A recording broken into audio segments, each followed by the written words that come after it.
अस्सलाम वालेकुम, मरीम आशा ऑफिशियल पर खुश आमदीद। आज हम बात करेंगे नंद के एपिसोड नंबर 52 के प्रोमो के बारे में। आज के एपिसोड में आपने देखा कि किस तरह से जो जहांगीर है वो राबी से बिल्कुल बदगुमान हो जाता है और वो समझता है कि ऐसा ही है।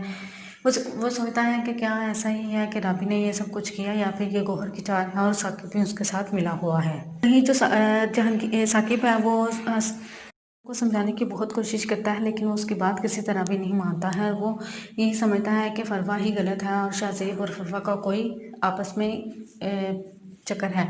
तो वहीं पे वो शाहज़ेब के घर जाता है, उसको कहता है कि डीएनए टेस्ट करवाओ। तो शाहज़ेब कहता है ठीक है, मैं डीएनए टेस्ट करवा लूँगा, लेकिन उसके बाद मैं तुम्हें फरवा तक कभी भी पहुँचने नहीं दूँगा। वो आके ये सब सारी बातें फरवा की माँ को बताता है और वो कहती है कि अब हमें कोई ज़रूरत नहीं है उससे मिलने की।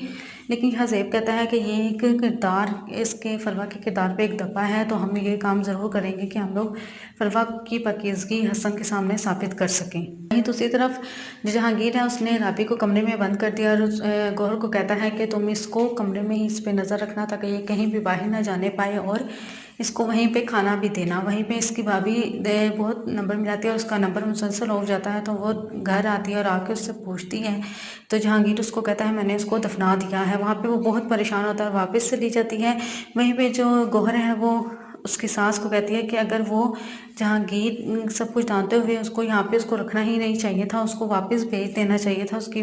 तो वहाँ पे उसकी सास जो है जहांगीर की माँ जहांगीर को कहती है कि अगर इतना सब होने के बाद तो उसकी बाबत चाहिए थी, तो मैं उसके साथ ही उसको भेज देना चाहिए था राबी को। वहीं अफशा जो है वो अपनी बहन रमशा को समझाती है कि तुम अभी फरवा के पास ना जाना, क्योंकि वो बहुत गुस्से में रुक कर तुम्हारी बात नहीं मानेगी। तो वहाँ पे जब वो अपनी बहन को समझाती है तो साकिब ये सब कुछ सुन रहा होता है और वो उसको कहता है कि तुम बहुत ज़्यादा समझदार और अच्छी लड़की हो। वहीं आने वाले एपिसोड में हम देखेंगे कि किस तरह से जो जहांगीर और गौहर की एनिवर्सरी होती है और वहाँ पे वो बहुत अच्छे तरीके से इस एनिवर्सरी को सेलिब्रेट करते हैं दोनों मिलकर। और जो राबी है, राबी जहांगीर को समझाने की बहुत कोशिश करती है गौहर ने इतना सब कुछ किया। तो वहाँ पे जहांगीर उसको कहता है कि कभी भी उसके पीछे कोई दूसरा मर्द नहीं था।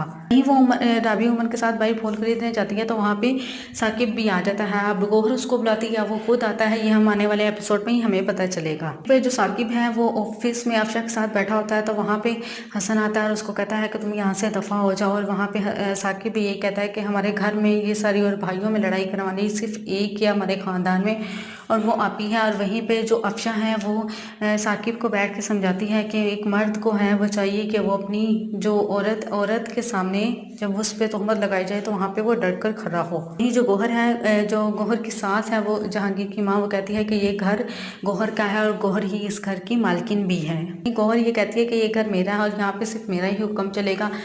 और शायद वो अपनी सास को भी मार देगी, क्योंकि वो दिखाते हैं कि वो पानी मांगती है लेकिन उसको सांस नहीं आता, लेकिन वो पानी नहीं देती और कहते हैं इन्ना लिल्लाहि व इन्ना इलैहि राजिऊन।